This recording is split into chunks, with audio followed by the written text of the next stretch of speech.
Assistant commissioner وندر رضوان قادر کی قیادت میں 28 مئی یوم تکبیر کے حوالے سے ریلی نکالی گئی ہے۔ اسی حوالے سے مزید جان لیتے ہیں ہمارے نمائندے مہراللہ ابراہیم سے۔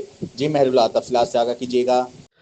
جی بالکل، اسسٹنٹ کمشنر وندر رضوان قادر کی قیادت میں 28 مئی یوم تکبیر ریلی نکالی گئی ہے۔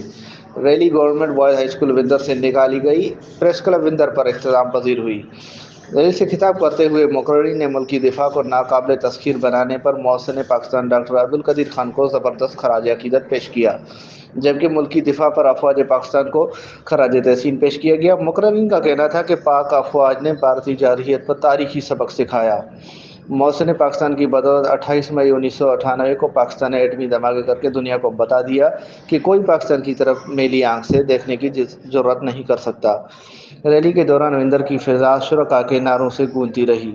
ریلی میں گورنمنٹ بوائز ہائی اسکول وندر محمد امین دودہ، تحصیلدار سعید Ahmad Shahwani, S H O قاضی صابر رنجو، سیکرٹری عنایت اللہ راٹھوڑ سمیت سرکاری افسران، سینئر اساتذہ فلین حیدر، ثناء اللہ رنجو، انور عبدالرحمان بلوچ، منور حسین رنجو، سماجی شخصیت عاطف سلطان، ندیم سرفراز سمیت شہریوں و بچوں نے بڑی تعداد میں ریلی میں شرکت کی۔ جی بہت شکریہ مہراللہ، تفصیلات سے آگاہ کرنے کے لیے۔